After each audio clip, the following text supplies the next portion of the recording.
नमस्कार दोस्तों, the fact time में आपका स्वागत है। हमारे साथ जैस्मीन इंसा जी हैं जो एक डांसर हैं, प्रोफेशनल डांसर हैं और इन्होंने जो सेंट डॉक्टर गुरमीत राम रहीम सिंह जी इंसा की मूवीज़ हैं उनमें काम किया है। जानते हैं इनसे कि सेंट डॉक्टर गुरमीत राम रहीम सिंह जी इंसा का नेचर कैसा है, कैसा उनका करेक्टर है, क्या है असली सच।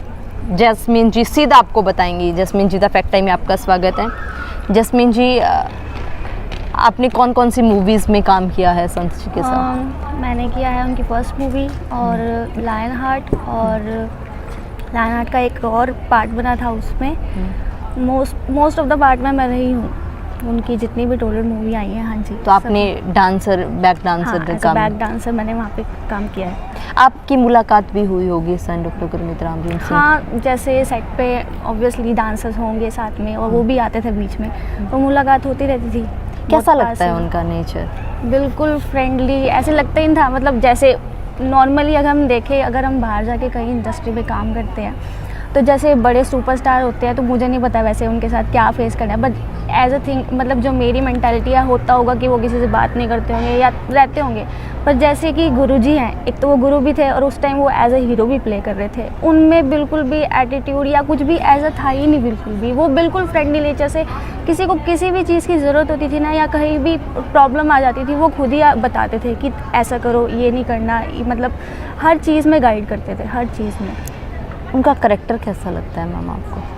कैरेक्टर कैसा, जैसा एक बाप का होता है अपने बच्चों के लिए, मतलब हमेशा केयरिंग, और कभी भी मतलब डांट देना अगर कुछ गलती करते हैं तो ऐसे, मतलब फ्रेंडली सा, बहुत अच्छे वाला। जैस्मीन जी, आप फिल्मों के द्वारा ही उनको जानते हो या पहले से आप संत डॉक्टर गुरमीत राम रहीम सिंह जी इंसा को जानते हो? मैं उनको पहले से जानती हूँ। एक्चुअली हमारी फैमिली को हो गए मोर देन 25 ईयर्स यहाँ पे जुड़े हुए डेरा सच्चा सौदा से, और मेरी जैसे स्कूलिंग और ये कॉलेज दोनों यहीं से हुए हैं। तो मैं मतलब मैंने उनको गुरुजी एज गुरुजी ज़्यादा देखा है। तो गुरु तो वो बहुत अच्छे हैं ही, नो डाउट, और एज अ मेंटर भी वो बहुत अच्छे हैं हर चीज़ में। आपकी स्कूल कॉलेज में भी आते थे? हाँ जी, हमेशा जब भी आते थे। और जैसे एक बाप अपनी बेटियों को गाइड करता है हमेशा कि कैरेक्टर के हाई बनो, कभी भी फिसलना नहीं चाहिए, और लड़की हो तो ये मत सोचो कि मैं ये नहीं कर सकती। हर चीज़ में पॉजिटिविटी दिखाओ कि हाँ, ये काम अगर वो कर सकते हैं तो हम भी कर सकते हैं, क्योंकि भगवान ने सबको दोनों हाथ, दोनों पैर और माइंड सबको इक्वल दिया है, तो लड़कियाँ क्यों नहीं?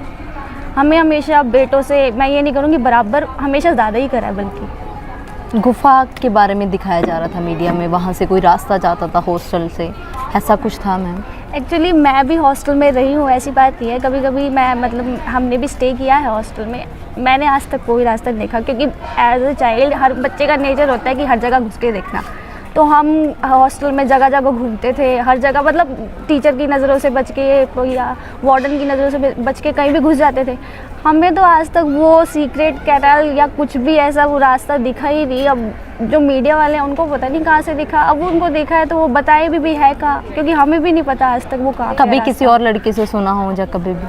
कभी भी नहीं। हमारा नेचर ऐसा है मेरा कि मेरी सबसे बनती थी स्कूल कॉलेज में, कोई भी ऐसा नहीं था कि बात नहीं करता हो, तो मतलब सबको जानती थी और मतलब सबसे फ्रेंडली भी थी। कभी किसी से सुना ही नहीं इस बारे में, कभी भी नहीं सुना कि ऐसा भी कुछ होता है हॉस्टल पे। सब वो सेफ ही फील करते थे वहाँ पे, और मतलब ऐसा बोलते थे कि जो इन्वायरमेंट यहाँ हॉस्टल में मिलता है वो बाहर के हॉस्टल्स में नहीं है। ना कोई बुली करता है, रैगिंग वगैरह कुछ भी नहीं होती है, और सब मतलब ऐसे बहनों की तरह रहते हैं। जो एलिगेशंस लगाए जा रहे हैं संत जी के, सब बेसलेस हैं। कभी भी ऐसा नहीं लगा? कभी भी। फिर संत जी का एक्चुअली में मकसद क्या है? मतलब उनका मकसद डिफाइन ऐसे करना तो थोड़ा मतलब मुश्किल होगा, क्योंकि उनका मेन मोटिव तो यही है कि जो हमारा नेशन है ना, उसका टैलेंट आगे लेके जाए, वो भी अच्छे कामों में। कोई भी एरिया हो, अगर वो अच्छा है, सही है, तो वहाँ में उस एरिया में लोगों का टैलेंट उभर के आए। मतलब ऐसी कोई फील्ड नहीं होगी, मुझे नहीं लगता जिनकी उनको नॉलेज ना हो। डांसिंग ले लो, लोगों को क्या लगता है कि ना, जो लड़के हैं वो, लड़कियों के लिए क्या, लड़कों के लिए भी डांसिंग एक अच्छा करियर है ही नहीं। पर गुरुजी ने कभी भी, इवन कि पेरेंट्स को भी ये समझाया है कि ऐसा कोई वो नहीं है, हम डांसिंग भी बहुत अच्छा करियर है, और इसमें कोई भी अगर आता है तो मतलब वो पर डे भी 15-16,000 आराम से कमा सकता है, और इतना अर्निंग सोर्स इतना अच्छा है ये, तो आप अपने बच्चों को ज़रूर भेजो। जब तक कोई चीज़ अच्छी है तो उसको ज़रूर करना चाहिए। ऐसे नहीं कि मतलब ये अच्छा, लोगों की सोच ऐसी है कि ये नहीं करना चाहिए, अगर लड़का डांस करेगा कैसा लगेगा, लड़की डांस करेगी कैसे लगेगी, ये सोच मतलब उन्होंने बंद करा है एक तरह से, उनको पॉजिटिविटी दिखाई है उस साइड की। मैम जैस्मीन जी, आप भी अब प्रोफेशनल डांसर हो, आप मूवीज़ में भी काम कर चुके हो, तो आपकी लाइफ में क्या कंट्रीब्यूशन रहा है सेंट डॉक्टर गुरमीत राम रहीम सिंह चिंसा का अभी तक? पर्सनली मेरे पापा को डांस पसंद नहीं था एक्चुअली। मेरे पापा म्यूज़िक टीचर थे, और उनको लगता था कि म्यूज़िक थोड़ी वैल्यूएबल सी लाइन है, और डांस थोड़ा वैसा आ जाता है कि वल्गैरिटी टाइप ऐसा, तो उनको ज़्यादा खास पसंद नहीं था। मुझे बहुत शौक था स्टार्टिंग से ही, क्योंकि और यहाँ पे फंक्शन जैसे गुरुजी ने हमेशा एज अ प्लेटफॉर्म प्रोवाइड करा है उन बच्चों के लिए, मतलब जो आगे नहीं, मतलब जिनको जो वो मिलते ही नहीं, अपॉर्चुनिटीज़ नहीं मिलती, और मुझे हमेशा रहता था कि मैं भी आगे जाके मतलब मुझे डांस करना है और मुझे भी मतलब सीखना है। और तो यहाँ पे जब यहाँ पे करते तो पापा कुछ नहीं बोलते थे, और मतलब यहाँ पे करते करते उनको भी ऐसा लगने लगा, अब जैसे पिताजी फिर आगे से समझाने भी लगे कि ऐसा नहीं होता है, अच्छी मतलब अच्छी चॉइस है अगर ये भी करते हैं तो मेरी लाइफ में तो बहुत बड़ा कंट्रीब्यूशन है इसके लिए कि मैं आज इस लाइन में खड़ी हूँ। एक गुरु ने, एक संत ने मूवीज़ क्यों बनाई?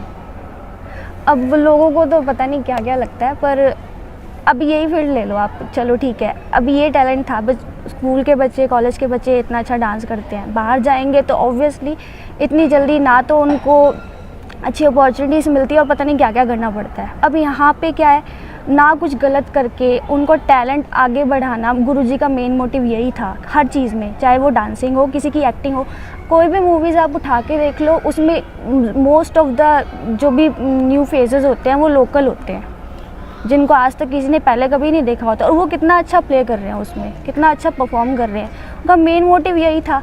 एक तो जो लोग हैं बाहर वाले देखे वो जो स्पिरिचुअलिटी है, मतलब जो हमारा मेन मोटिव है एक एज अ ह्यूमन बीइंग, वो एक तो स्प्रेड हो, और एक जो लोकल टैलेंट है, मतलब जिनको अपॉर्चुनिटीज़ नहीं मिलती, उनके लिए गुरुजी ने मूवीज़ बनाई है। Ma'am saint doctor Gurmeet Ram Rahim Singh चिंसा की बात करें, एक संत का जो मकसद होता है, जहाँ रोल आज तक हमने देखा है, जहाँ ग्रंथों में देखा है, सोसाइटी के लिए होता है, कंट्री के लिए होता है, सेंट डॉक्टर गुरमीत राम रहीम सिंह चिंसा ने क्या योगदान रहा है, कंट्रीब्यूशन क्या रहा है उनका कंट्री के लिए, सोसाइटी के लिए? मेरे ख्याल से उनके जितना कंट्रीब्यूशन तो किसी ने आज तक करा ही नहीं होगा। एज अ सेंट वो लोगों को समझा रहे हैं, स्पिरिचुअलिटी से मतलब जोड़ रहे हैं, जो आज के टाइम में अगर हम मंदिर मस्जिद या कहीं भी जाके इतना हमें नहीं पता लग सकता कि हमारे पुराने वेदों में या जितने भी मतलब सारे ग्रंथ वगैरह हैं, हमें नहीं पता उनके अंदर क्या लिखा है। जो लोगों से सुनते हैं और वही समझ पाते हैं, और वो हमें पूरा डिटेल में बताते हैं कि भी हमारा मेन मोटिव, मतलब जो भगवान ने ये पूरी दुनिया बनाई है क्यों बनाई है, और हमें एक दूसरे के काम आना चाहिए। एक रोल तो यही हो गया। दूसरा उनका रोल है कि जो भी बुराइयाँ हैं दुनिया की वो हटाना, जैसे ड्रग्स का हो गया, आजकल बड़ा चल रहा है। बॉलीवुड में देख लो, हर एक सेलिब्रिटी के घर से कुछ ना कुछ मिल ही जाता है रोज़ का रोज़। ये बुराइयों से दूर रखना कि इनके साइड इफ़ेक्ट्स क्या होते हैं, कैसे आपकी ज़िंदगी को ये सब हार्म कर सकते हैं, इनसे दूर रखना, और भी बहुत कुछ। मैं लिस्ट गिनाने लग जाऊं तो शायद रात हो जाएगी। क्या ज़रूरत है संत जी की समाज को? आज का टाइम देखें तो सबसे ज़्यादा ज़रूरत ही उनकी है, क्योंकि कुछ भी सेफ़ ही नहीं है।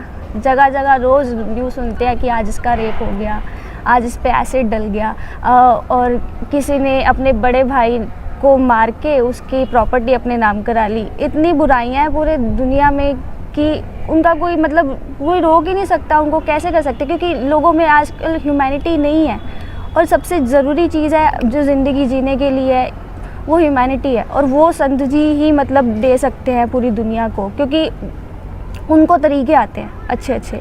वो लोगों को नहीं पता, लोगों को ये पता है कि ह्यूमैनिटी होती है, पर वो उसको कैसे करते हैं, कैसे निभाते हैं, वो लोगों को सिर्फ संत जी ही बता सकते हैं। ऐसे रास्ते, वो भी सेफ, मतलब जो किसी को आप बुरा ना करके अच्छे काम कर सके। क्या अपील करना चाहोगे आप सरकार? मैं तो यही अपील करना चाहूँगी कि दुनिया की नज़रें मतलब जल्दी साफ़ हों, उनको पता लगे भी सही क्या है गलत क्या है। सिर्फ उन लोगों के मतलब स्टेटमेंट पे आप उनको कुछ भी बोल देते हो या कुछ भी इल्ज़ाम लगा देते हो, ये बिल्कुल गलत है। आपको दोनों साइड देखनी चाहिए, और दोनों साइड डीपली देखनी चाहिए। आपने एक लेटर देखा उन लड़कियों का स्टेटमेंट देखा, उन लड़कियों को भी नहीं देखा, फिर भी आप इतना कुछ उनके लिए बोल रहे हो। मतलब मैंने जैसे न्यूज़ सुनी थी कि संजी ये वो वगैरह वगैरह बहुत कुछ, पर आपने कभी डेरा सच्चा सौदा में आके यहाँ पे देखा ही नहीं कि यहाँ होता क्या है, यहाँ के लोगों से आप कभी मिले ही नहीं और आप वन साइडेड गेम खेलते हो। फिर ये तो बहुत गलत बात है, इसलिए आपको दोनों साइड देखने चाहिए और फिर आपका कोई मतलब रिजल्ट आना चाहिए आगे से। बहुत बहुत धन्यवाद जैस्मीन जी हमारे साथ जुड़ने के लिए। दोस्तों लगातार पब्लिक अपील कर रही है हमारे साथ। जैस्मीन डांसर हैं जिन्होंने मूवीज़ में भी काम किया है, जिनका कहना है कि बिल्कुल आरोप झूठे हैं, बिल्कुल ऐसा माहौल नहीं है जैसा दिखाया जा रहा था या जो आरोप लगाए गए हैं। आप भी सोचिएगा, आपकी क्या राय है इन फैक्ट्स के लिए ज़रूर डालिएगा कमेंट बॉक्स में। देखते रहिए द फैक्ट टाइम। बहुत बहुत धन्यवाद।